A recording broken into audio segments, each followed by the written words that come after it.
Maine has lobster, and Massachusetts has fried clams. But when it comes to summertime dining in Rhode Island, it's all about clam cakes, and nobody makes them better than Aunt Carrie's. Located in Narragansett, Rhode Island, Aunt Carrie's has been frying up these lumpy, bumpy, golden brown balls of goodness for nearly a century.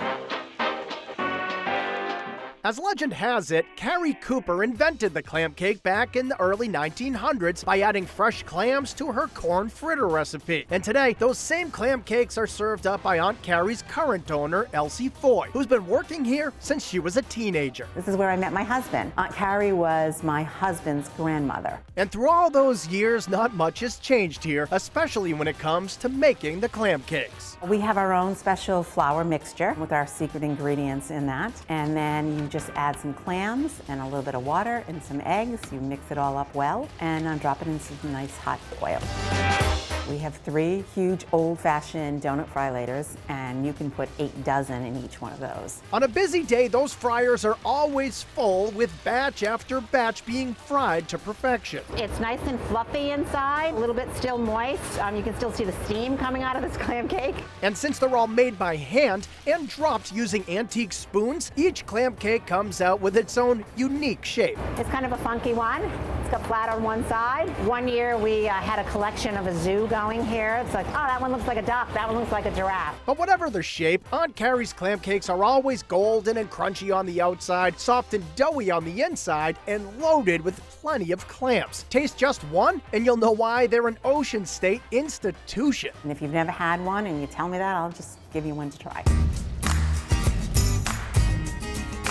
Just about everyone who comes to Aunt Carrie's orders some clam cakes, but that's certainly not all they order, especially when they get a look at the overloaded seafood platter. We're going to give you all on one big plate, a couple of whole clams, a couple of strip clams, a couple of shrimp, a couple of scallops, a piece of fish, some French fries, and 1 clam cake. Another big hit is the classic lobster roll. And for a twist on the traditional version, check out the lobster BLT. My son-in-law, he puts bacon on anything, so we tried it on the lobster sandwiches, and so now we have an AC BLT, an Aunt Carrie's bacon, lobster, and tomato sandwich. To go along with your sandwich, how about some soup? Or more specifically, chowder. The classic is a thin South County style made from Aunt Carrie's original 1920 recipe, but you can also get it with some creamy milk or tangy tomato. And no matter how you order it, a couple clam cakes for dunking are a must. You can eat clam cakes by themselves, but to have chowder without clam cakes, I can't imagine that.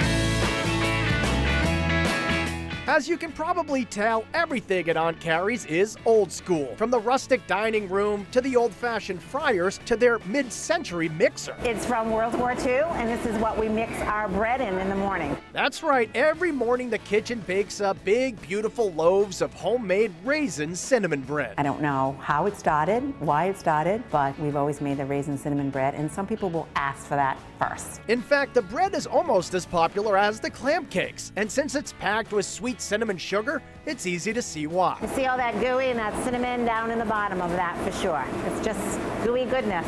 Most of the meals here start with a basket of that delicious bread, and when it comes to a full-on feast, nothing beats the value or volume of the Rhode Island shore dinner. You start off with a bowl of chowder and 4 clam cakes, and then we give you a full pan of steamers, which is almost 2 pounds of steamers, and then we give you some fish and chips after that. If you're not full from there, you can have a 1 1/4 pound lobster, and of course you get dessert after that. And for dessert, there are all kinds of homemade pies like blueberry, apple, and banana cream, plus classic New England Indian pudding, and the top-selling strawberry shortcake. Oh, that warm biscuit, those cold strawberries, and that sweet whipped cream.